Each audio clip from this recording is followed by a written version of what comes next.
Perfect. Okay. So thank you guys for being here. I know that took a little while, but I think it's important just for me to know who's here and get to know each other a little bit before we get started. So I want to say again that I'm so excited to lead the second professional development workshop with you guys, presented by the Andrews Educational Institute. I know Sheila was here with you guys, the founder of the Andrews Educational Institute. And I am one of the senior consultants at the organization. Sheila and I have worked together for many, many years. I actually taught the school that she previously owned for more than a decade. So I'm definitely excited to be able to share some of my background and hopefully some tips with you guys that will be helpful for supporting neurodivergent students in the classroom. So a little bit about me first. I'm a former Montessori Classroom guide, like I said, and an administrator with more than a decade of experience. I've taught at the early childhood, elementary 1 and elementary 2 levels, and I have certifications from the American Montessori Society in early childhood and elementary 1. I also have a master's degree in education with a concentration in Montessori studies, as well as an educational specialist degree in school psychology. And I'm a nationally certified school psychologist. Right now, I work as a senior educational consultant with the Andrews Educational Institute, and I'm also an instructional guide with Jermaine for the Center for Guided Montessori Studies for Montessorians who are obtaining their certification. And then I'm also a blog writer and content creator for other Montessori organizations like AMS and Guide and Grow. So let's go ahead and jump right in. So the things that we'll talk about today are a wide range of topics, including what it means to be neurodivergent, the different types of neurodivergence, the unique benefits of the Montessori environment for meeting the needs of neurodivergent students, and then ways that you can support these students in your classroom and looking at some more popular types of neurodivergence and what those students might benefit from in a Montessori environment. So first, let's look at what neurodivergence is. So formerly, it was considered a problem or an abnormality, but now scientists have really come to learn that neurodivergence can have a lot of benefits. Being neurodivergent isn't considered a disability, but rather a difference in how the brain works. And with this shift, it's allowed practitioners to no longer treat neurodivergence as an illness, but instead to just look at it as a brain's way of processing information differently and learning differently.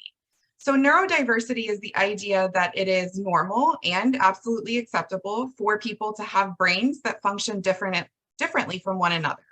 So rather than thinking that something's wrong or there's a problem that needs to be fixed when people's brains don't operate similarly or their behaviors aren't similar due to this brain difference, neurodiversity is really about embracing all of these differences and looking at the benefits that these differences can bring. Much like we look at the way children who are in our classroom communities, how their differences really bring positive aspects to the environment. So the concept of neurodiversity recognizes that brain function and behavior traits are just indicators of how diverse our entire human population is. It can be broken down into two categories of people, those who are considered neurotypical and then those who are neurodivergent. And neurodivergence then is really that term that describes when someone's brain processes, learns, or behaves differently than what's considered typical. Someone who's neurotypical, what their brain and behaviors would look like. And there are many different ways that neurodivergence can manifest itself, ranging from very mild that most people would never notice to much more obvious ways that would lead a person to behave or think differently than what's considered typical or standard in our society. On the other hand, neurotypical then is the term that's used to describe a person whose brain processes, learns, or behaves typically, or what's considered standard for our culture and our society. And neurotypical people typically hit all of their developmental and behavioral milestones at the same times and ages as what would be considered standard.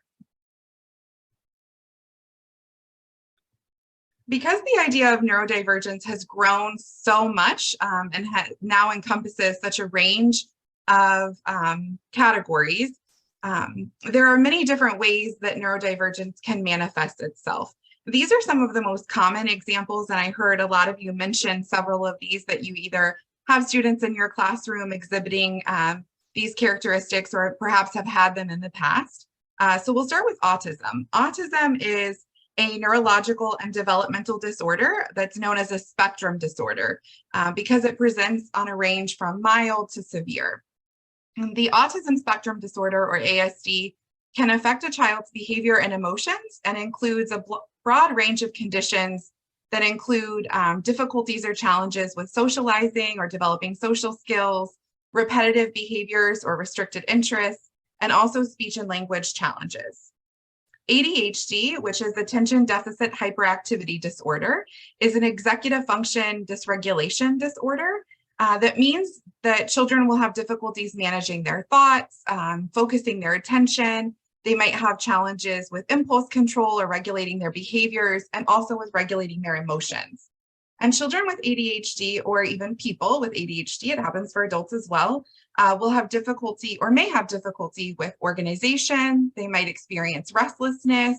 They might be very hyperactive, have trouble focusing, maybe even initiating or completing a task, and may also display inappropriate behaviors, or what would be considered inappropriate behaviors, whether that's the result of strong emotions that they're feeling or just a lack of that impulse control, like I mentioned. The third common type of neurodivergence is dyslexia, which involves speaking, reading, and writing. It's typically associated with misreading, miswriting, or misspeaking words. Typically, people think that it's letters out of order, but it actually encompasses a lot more than that. For example, it could involve confusion with certain letters, like mixing letters up. It could include difficulty ordering words and sentences, so that syntax. It could be trouble acquiring vocabulary in certain situations or mispronouncing words, and also challenges with following directions. The last type we'll look at here is Down syndrome. And Down syndrome is a condition where a person has an extra chromosome, and that extra chromosome alters the development of their body and their brain, causing different mental and physical challenges. People with Down syndrome typically have an IQ in the mild to moderately low range, and they have some common physical characteristics like a flattened face, almond-shaped eyes, a short neck, and poor muscle tone. Some other types of neurodivergence, again, you guys mentioned some of these, Tourette syndrome, dyspraxia, dyscalculia, epilepsy, and chronic mental health disorders like bipolar disorder, OCD, anxiety, and depression. So before we move on, I did just want to say, if you do have a question, we'll have some time at the end, but if you do have a question about something that's on the screen, please don't hesitate to unmute yourself and just go ahead and ask it. Don't feel bad about interrupting. And I will ask if Jermaine, if anybody happens to pop anything in the chat, if you wouldn't mind interrupting me and just letting me know as well. Okay, so I wanted to take a minute to really look at some beliefs that Montessori educators have about their ability to meet the needs of students who are neurodivergent. So Montessori educators often think and feel that they're unprepared or that they lack the skills necessary to meet these students' needs. In actuality, when you receive your Montessori certification, you have almost the same amount of training on this topic as someone who would receive a bachelor's degree in early childhood or elementary education. So this kind of statistic here shows you that most elementary education programs require only a single 3 credit hour course on teaching exceptional students, where in comparison, most popular global Montessori certification programs require 10 distance learning hours or perhaps an in-person course on the topic that really help Montessori guides to understand how to support children with non-standard learning needs. And I wanted to kind of add a caveat here that perhaps the benefit that Montessori certified guides have over people who have obtained a bachelor's degree in early childhood or elementary education is that we have this training in how to provide individualized and differentiated programs for each student in our class, which is really key for meeting the needs of neurodivergent students. So just kind of keep that in your mind as we go through about the unique benefit that the Montessori training offers us. So just to look at the differences in a Montessori environment versus the traditional environment. So the Montessori materials and the environment itself can be really helpful for any child, but is especially powerful and has the capacity to uniquely benefit children who are neurodivergent because it naturally addresses some of the challenges that they face. Although Montessori might not be the best fit for every single child, there are certainly many aspects of the pedagogy that harness the potential to really benefit these neurodivergent students. One way is the minimalist design that's common in many Montessori classrooms because it not only adds visual appeal and intrigues students and draws them in, but it also encourages a simplicity over this overstimulation, which is going to help a neurodivergent feel less anxiety, feel less frustration that might come from being overwhelmed or trying to absorb too many stimuli at one time. So considering something as simple as changing to a natural, soothing lighting source, which comes so naturally to us as Montessorians, can really have a great impact on neurodivergent students. Another helpful strategy in a Montessori classroom for these students is the freedom of movement. It's really so key for these students who really need this input that comes from sensory or movement needs in the classroom, and that just happens very naturally for us in Montessori settings. The Montessori materials are also very carefully crafted and designed to isolate single skills, and they include that sense of self-correction that makes it easier for students to focus and remain on task, which for neurodivergent students may be quite difficult to initiate tasks and to remain focused. In more traditional settings, activities might have several steps that require a teacher's immediate guidance for a neurodivergent student to navigate successfully, which might lead to feelings of discouragement or frustration. But these self-correcting tools that are built into the Montessori materials really help neurodivergent students to experience success on their own. The students in a Montessori classroom also do not typically view other students with neurodivergencies as different.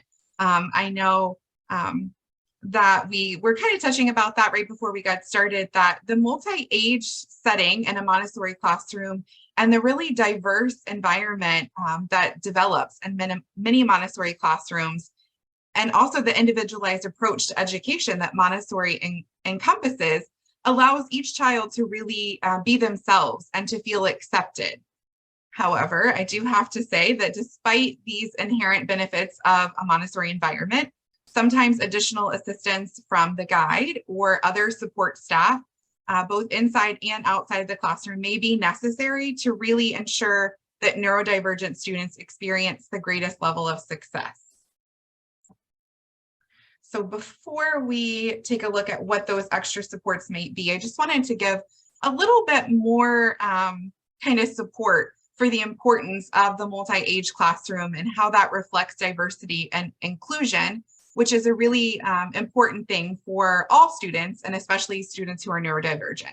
So research strongly supports the Montessori hallmark practice of multi-age classrooms and other settings that's referred to as looping, where students stay with the same classmates and teachers for multiple years. And this unique facet of a Montessori classroom not only allows the younger students to learn from older children, but also provides neurodiverse students with learning opportunities as they can observe their neurotypical classmates, navigate different academic and social situations. And that modeling is really important because it allows them to know kind of what's standard or what's typical and to follow the lead of their neurotypical peers. It's required by law that neurodiverse students are placed in what's called the least restrictive environment. And this is really just a legal term that's in the Individuals with Disabilities Act that serves as a principle for deciding a classroom placement that best meets a child's needs who is neurodivergent. It states, to the maximum extent appropriate, children with disabilities are educated with children who are not disabled, and special classes, separate schooling, or other removal of children with disabilities from the regular educational environment occurs only when the nature of the severity of the disability of a child is such that education in regular classes with the use of supplementary aids and services cannot be achieved satisfactorily. So all of that to say that although it's sometimes believed that students would be better with similar peers, so for instance, you might have a class of children who are autistic, that's not really in their best interest because they're not getting this modeling from their peers, and it's also not representing the diversity that occurs naturally in the world. So including neurodivergent students in Montessori classrooms not only benefits them because they're able to learn from their neurotypical peers, but it also affords really meaningful opportunity to those neurotypical students about what it means to be inclusive and tolerant and accepting, and what the diversity in the world really looks like.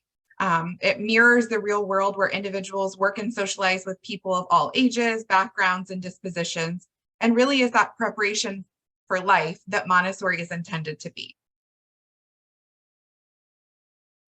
Okay, so what you're all here for, let's take a little bit of a deeper dive into those 4 most common types of neurodivergence and how students who are neurodivergent in these ways can be supported in the classroom. So we'll start with autism. So like I said, autism is just an abbreviated form of autism spectrum disorder, or ASD. And like we talked about, it's a neurological and developmental disability that involves persistent challenges in social communication, restricted interests, and repetitive behaviors.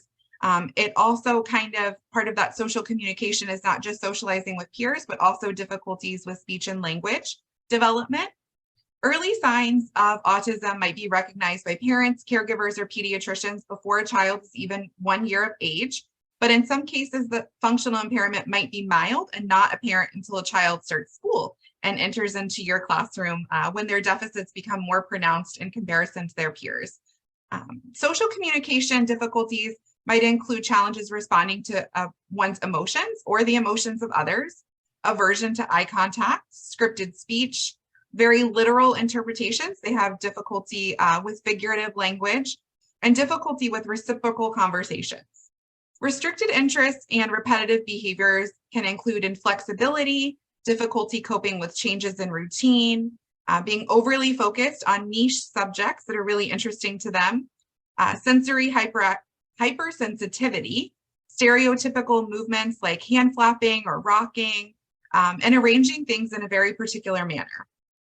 In the classroom, an autistic student might have trouble communicating effectively with their peers or with you as the guide. They might have challenges with organization, time management, memory, and regulating their emotions. It might be difficult for them to initiate tasks, prioritize different work, so they might have trouble if it's very open-ended of what to do next.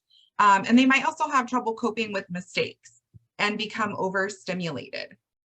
So here are 6 ways that you can support autistic students in your classroom, regardless of their age. The first, which I think goes without being said and should be true for working with any student, is to be warm, encouraging, and positive.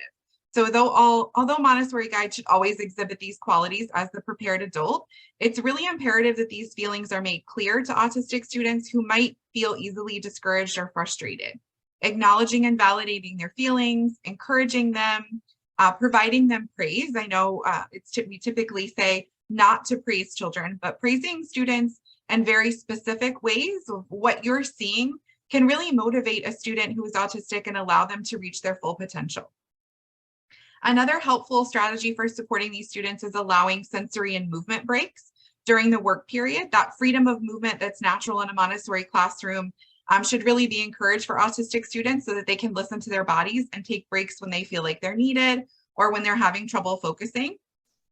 Whether that happens to be between works, in the middle of a work, just that they know that they're able to listen to those cues and take movement breaks when necessary.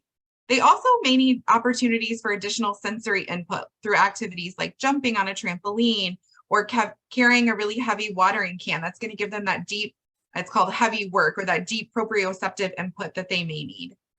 Another way is to provide support with initiating tasks and with redirecting them back to work. So it might be helpful to set out a student's first work of the day at a workspace, or to gather the materials that they might need to start a task in the morning, like their notebook and their pencil, and have it ready to go for them. Having a list of necessary supplies for older students so that they can kind of use it as a checklist to see that they have everything they need, or perhaps of the steps that are involved in a longer project is helpful. And during the work cycle, these students might need redirection back to work.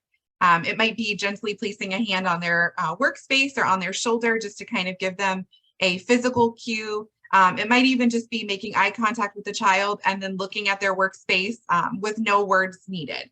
Just a friendly reminder to return back to work.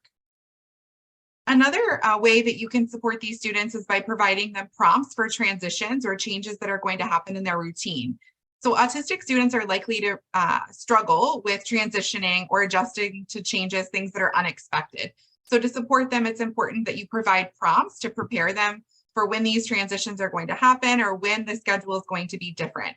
It might be a verbal reminder like, when you finish that work, it's time to clean up and get ready to go home. Or it might be for older children, in 5 minutes, it will be time to go to lunch. Visual timers for autistic students can be really helpful in the classroom so that you're not the one navigating that transition where their frustration comes to you, but the timer, right? You're introducing the timer, they can see how much time is left. And that can be really helpful for letting them know when to expect these changes to happen.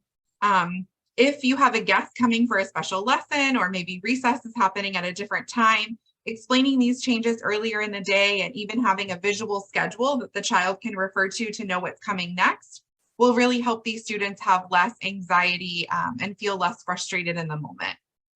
Helping autistic students with remaining organized is also a great way to support them in the classroom.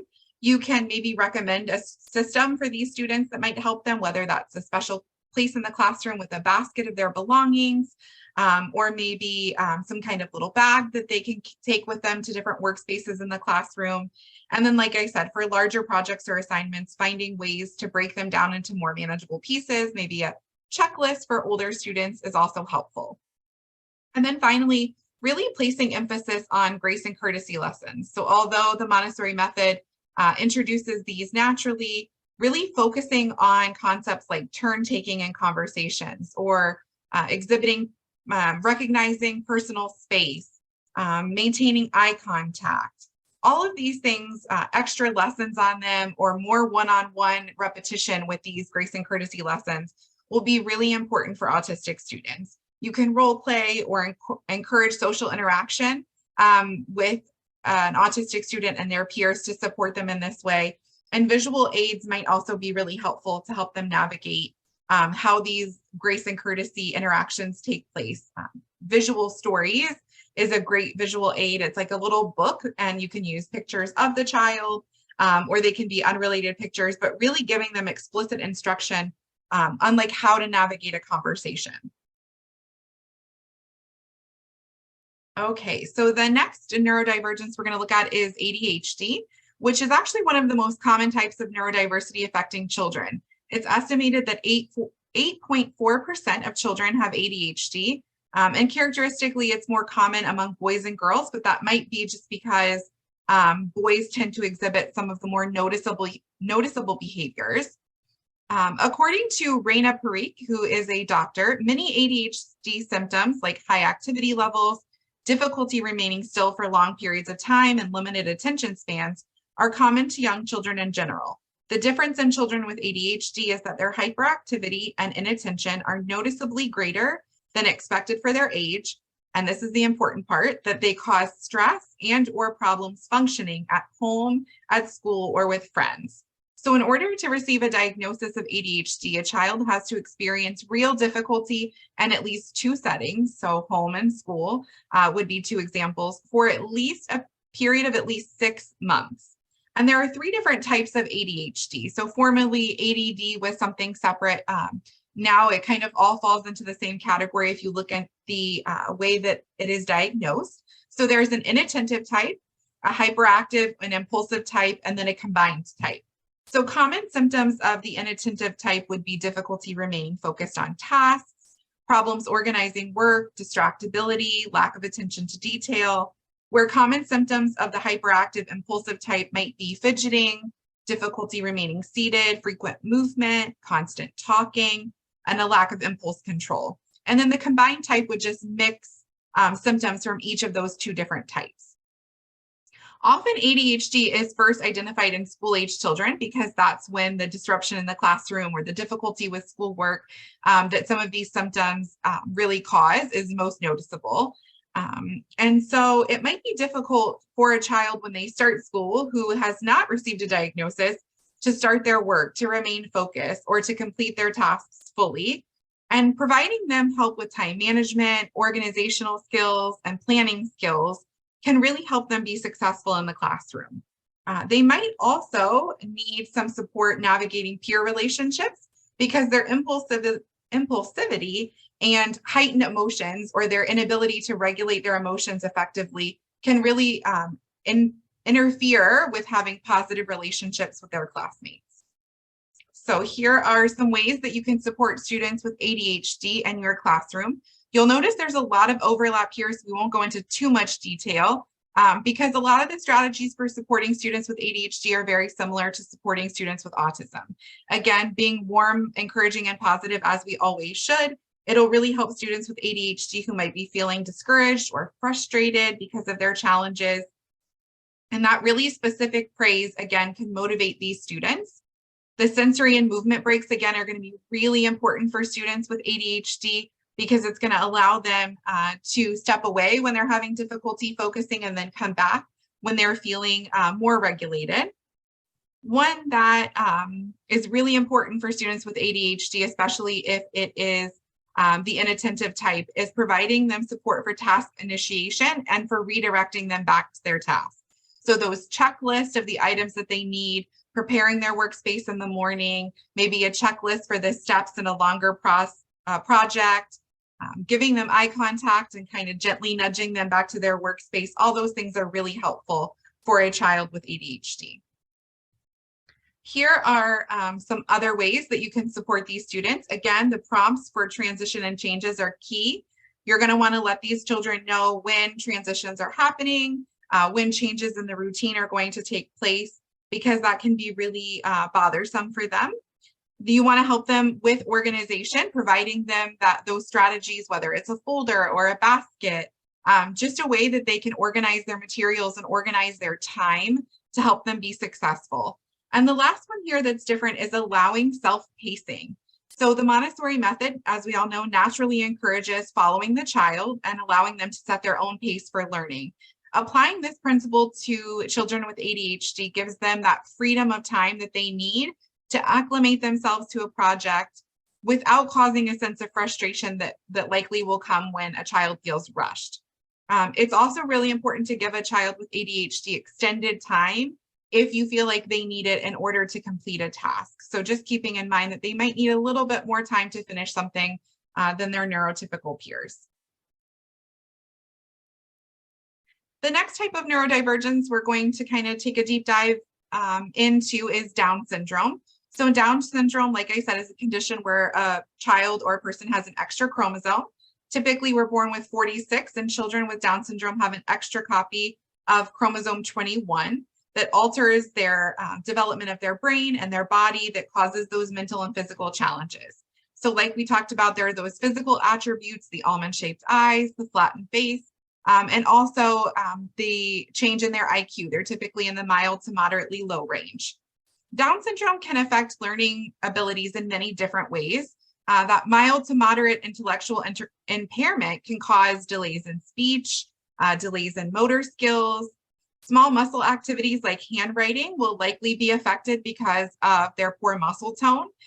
Most students with Down syndrome will have short-term or working memory difficulties that'll make it a little more challenging for them to access, understand, and process information that's given to them at the speed of their neurotypical peers. And students with Down syndrome might need help in areas like care of self activities like dressing and grooming. So here are 6 ways that you can support students with Down syndrome in the Montessori classroom. The first, again, being warm, encouraging, and positive. You'll see that's a trend. That's really, really so vital for allowing students who are neurodivergent to experience the highest level of success and really reach their full potential. The next is providing opportunities for students with Down syndrome to serve as social skills role models. So students with Down syndrome will typically have really good social skills. They'll be well liked by their peers. They have a very positive disposition and love engaging with others. So using that strength will allow students with Down syndrome to become role models or leaders in regards to this socialization, and will really give them a boost of confidence and an opportunity for them to truly shine, which can really help make them have a better sense of self since they will experience challenges in other areas. It's also important to place a strong emphasis on visual learning. So in all possible situations, if you can have visual aids for different kinds of demonstrations, maybe pictures to go along with works, that'll really assist students with Down syndrome in being able to understand and process the information that's given to them. Like, I think the benefit, again, of Montessori environment is that we do have these hands-on materials. Even works that have a lot of language, even for older children, often have pictures that accompany them. But any way that you can encourage that and include more visuals in the classroom for these students, especially when there's a lot of written language in a work, will be really helpful. And again, a visual schedule is another great way to incorporate the visual aspect of things and to allow these students to know and process the schedule of their day and what's to come. For students with Down syndrome, providing individual motivation is really, really vital. So although intrinsic motivation is encouraged in a Montessori environment, taking the time to really foster a sense of motivation for students with Down syndrome is crucial to helping them continue to be engaged with learning. So if you can find ways to acknowledge their work, using those very specific observations to praise them, in ways that feel very natural and authentic, it'll be really powerful for their learning experience. Ensuring proper supports are in place within the prepared environment is also key for these students. So that might look like ensuring that the child has different choices of workspaces that will help prevent muscle fatigue. So the table should be at an appropriate height. There should be appropriate foot support. Since they do have that poor muscle tone, they will experience muscle fatigue more quickly. So making sure that you have the workspaces in place that they can choose from that provides them the support they need is crucial. Providing something for the child to lean against to make sure their back is supported, especially if they're having to work on the floor, is really vital for students with Down syndrome. And lastly, another way that you can support them is by allowing self-pacing. So again, naturally, the Montessori method encourages following the child and letting them set their own pace. But much like children with ADHD, students with Down syndrome might get really frustrated if they feel like they're being rushed. So making sure that you give them enough time, you're giving them the visual cues, giving them time to process what you're saying, and maybe a few extra seconds to respond than what would be considered typical for a student their age is really beneficial to making sure that they comprehend what you're saying and also that they're able to respond and engage in the conversation. So the last type of neurodivergence that we're going to look at is language disorders. So there are two types of language disorders, receptive and expressive. A receptive language disorder is a difficulty understanding words that are heard or read. And an expressive language disorder includes a difficulty speaking with others or expressing one's thoughts and feelings. A child can have both disorders at the same time. And these types of disorders are typically diagnosed in children between the ages of 3 and 5. But there are signs that might be helpful in detecting these language disorders earlier. And as hopefully we all know, providing interventions as early as possible is the most beneficial for neurodivergent students to experience success. So students with language disorders might begin to experience difficulties with academic performance, like challenges understanding and following directions, organizing their ideas, and word retrieval. They might also struggle with reading comprehension, like providing details, summarizing what they've read, identifying the main idea of a text.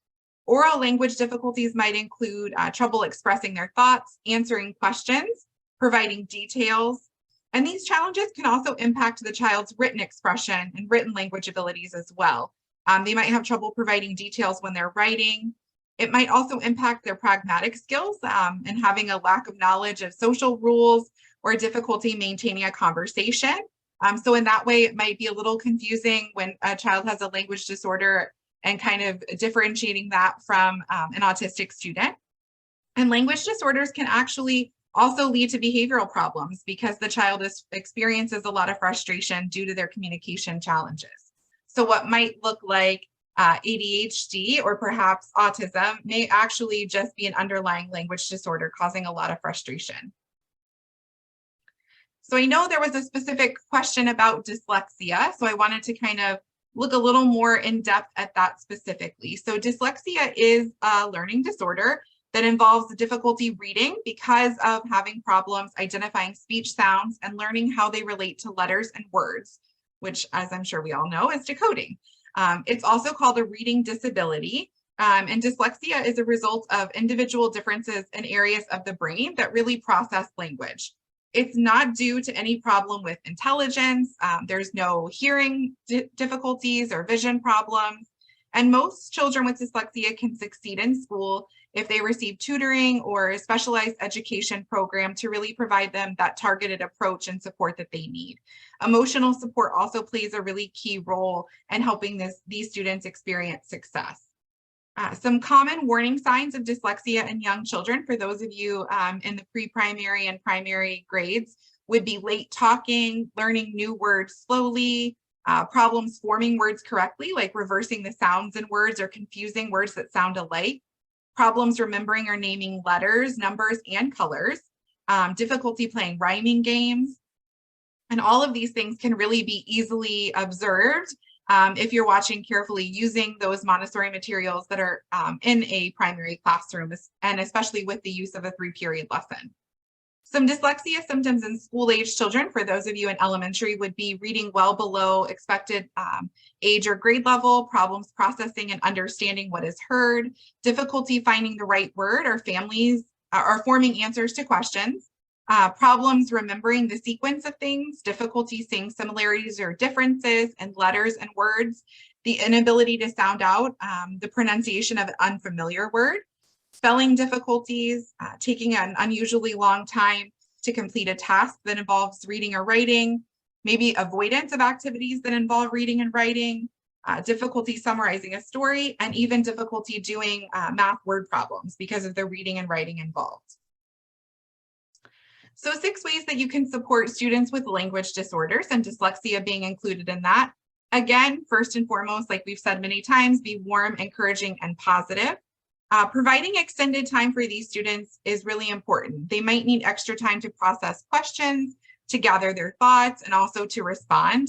They might speak slowly or too fast, and it's important that as guides, we give them the time that they need without interrupting them to really allow them to express themselves fully. You can support them by providing additional time for assignments because they might need a little more time to process what to do and to really carry out the steps and bring it to completion. A strong emphasis on visual learning and providing those visual aids is also really important for students with language disorders. For any of the works in the class that have a lot of written language, any time that you can offer illustrations or graphics for them, it's really going to be helpful. A visual schedule is another really helpful tool for these students as well.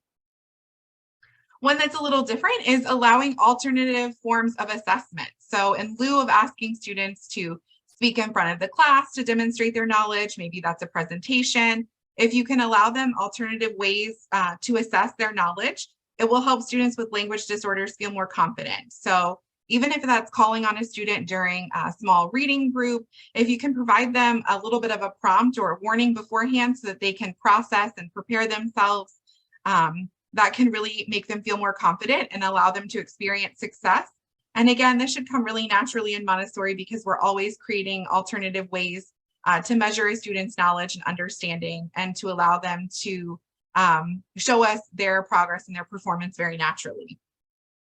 Breaking down large projects and complicated instructions is helpful for students with language disorders because they might have a lot of difficulty processing these complicated steps or navigating through all of the many steps.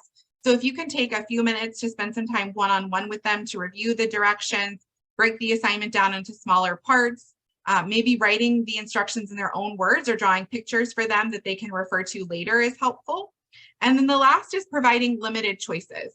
So I know we're always encouraged to give children the freedom of choice, but if you can give them limited choices rather than giving them open-ended choices, it can be really helpful. So instead of asking, what work would you like to do next? Maybe you say, would you like to do a language or a math work now? Or would you like to do the golden beads or the stamp game?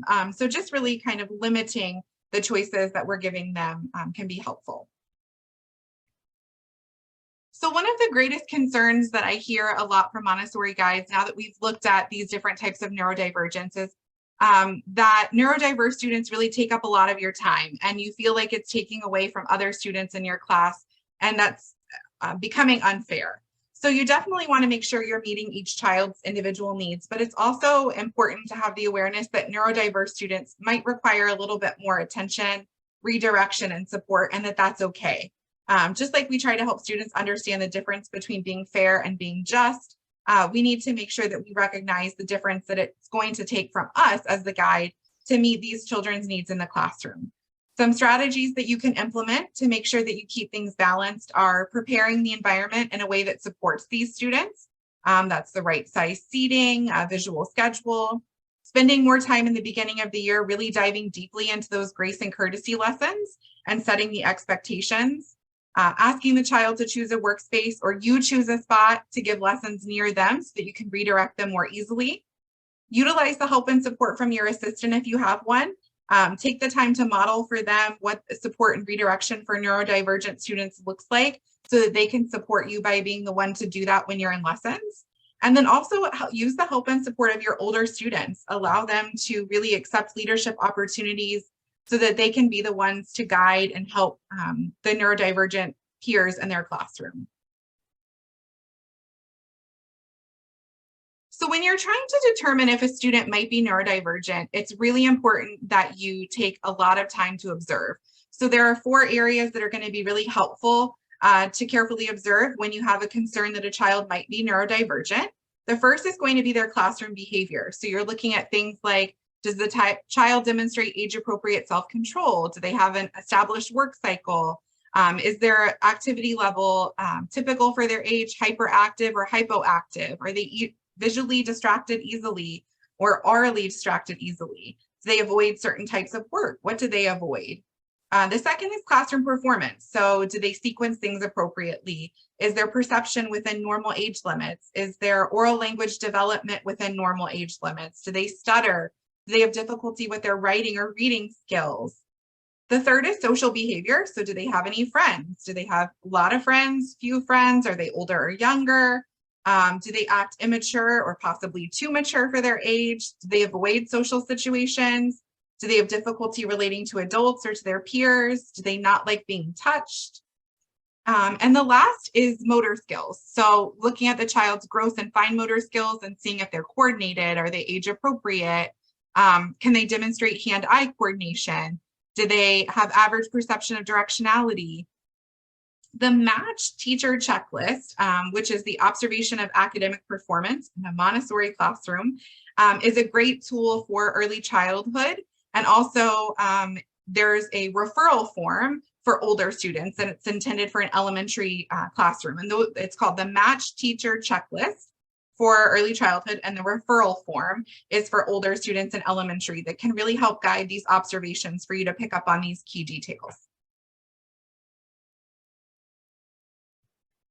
So if you do have a suspicion that a child might be neurodivergent, but it's undiagnosed, it's important that you navigate conversations with parents really, really gracefully and with kindness. It might be the first time a parent's hearing the concern, so remembering that it's a sensitive topic and it's going to be hard for a lot of parents to hear that their child is struggling or might be different. Some helpful tips are to focus on the positive. Make sure you open and close the conversation, highlighting the child's strengths and your desire to support them. Rely on your observations. So document everything you see before the meeting and at the meeting. Don't make any assumptions. So don't say things like, I think the child might be autistic. Really just say what you've seen. I've been noticing Johnny has some interesting behaviors. He loves the pink tower, the brown stare, and dry pouring. He does these 3 works every morning before he does anything else. I've also noticed he flaps his arms when he starts to feel a little overwhelmed. Have you noticed this at home? So closing with that question, involving parents, asking them what they're seeing or what they think so that they know their perspective is being valued is really, really crucial. Avoid recommending particular supports or services that the school would be then legally required to provide.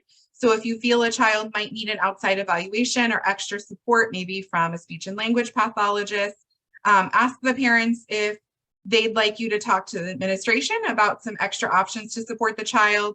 And always, always, always make sure you talk to admin and to your mentor teachers first so that you're all on the same page. And so people who need to be present in the meeting can be there to make sure it stays on track and remains positive.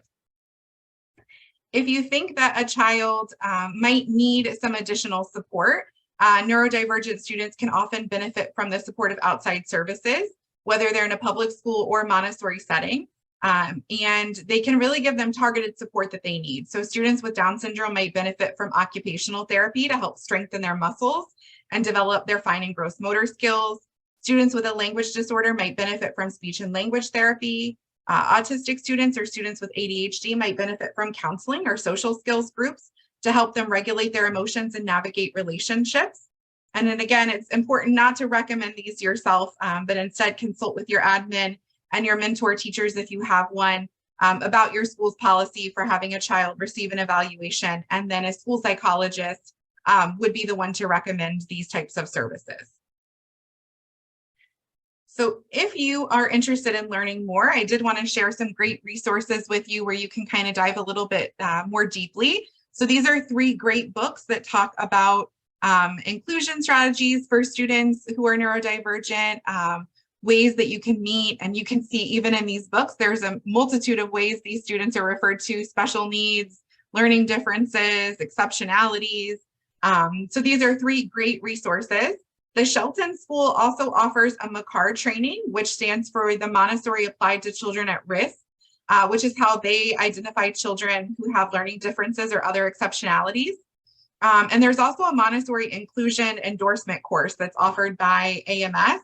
That's for credentialed Montessori guides who want to seek additional knowledge to have a fully functioning integrated classroom that meets the needs of these neurodivergent students.